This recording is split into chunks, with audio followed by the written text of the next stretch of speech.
En este artículo van a poder ver una serie de cuadros donde se analizan diferencias entre niveles de pobreza, de riqueza, de educación, de población carcelaria o violencia policial entre la población negra y caucásica norteamericana desde 1960 hasta el presente. La idea es poder visualizar qué cambios trajo a los grupos afroamericanos los movimientos de derechos que comenzaron en la década de 1960, hasta qué punto triunfaron o fracasaron. En el 2016, según los últimos datos disponibles, el patrimonio promedio de una familia blanca era casi 7 veces mayor que el de una familia negra. La brecha de los recursos económicos entre blancos y negros era mayor en el 2016 que en 1983, año en que se recopilaron por primera vez los datos de riqueza familiar negra. En la década de 1960 los datos recopilados habían reunido a los no blancos en una sola categoría. La disparidad estaba en un nivel similar al de los datos más recientes, ya que las familias blancas tenían aproximadamente 7 veces más riquezas en promedios que las familias no blancas. El patrimonio se calcula por los activos de una familia, como una casa o ahorros, menos sus deudas. En el 2016 el patrimonio promedio de una familia blanca superó los $700.000 más que el de una familia negra promedio. La desigualdad se convierte en estructural. Datos de 2018 dicen que la riqueza familiar promedio en Estados Unidos es de $180.000 en las familias blancas frente a los $20.000 en las familias negras, mientras que el 70% de los blancos tiene una casa en propiedad frente a un 40% de los afroamericanos. Aunque la disparidad de recursos sigue siendo significativa, los afroamericanos han mejorado su situación económica respecto a la década del 60. Una proporción menor que nunca vive en la pobreza, según los últimos datos. En el 2018 la tasa de pobreza entre los afroestadounidenses fue del 20.8% aproximadamente, la mitad de lo que había sido en 1966. La tasa de pobreza blanca se ha mantenido relativamente estable. Hay 8,9 millones de afroamericanos que viven en la pobreza, según los últimos datos de la Oficina de Censo de los Estados Unidos.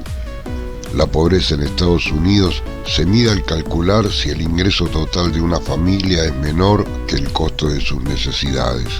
Si es así, se considera que todas las personas de esa familia están en la pobreza.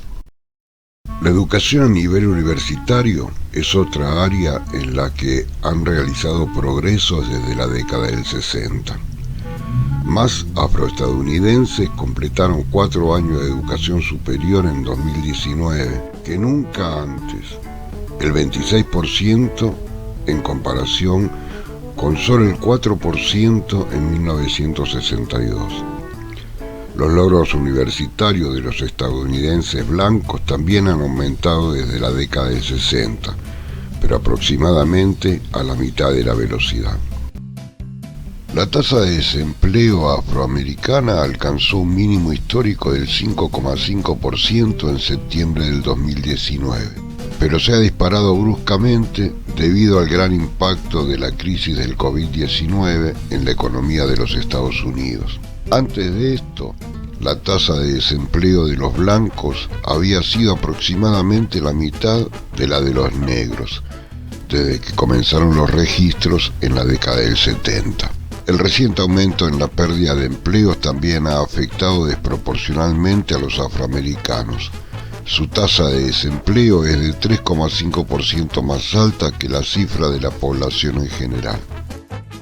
Se ha avanzado en la representación afroestadounidense en la política, al punto que el actual Congreso de Estados Unidos es el más diverso de la historia del país. El Congreso, integrado por la Cámara de Representantes y el Senado, cuenta con 55 miembros afroamericanos, frente a los 50 del periodo anterior.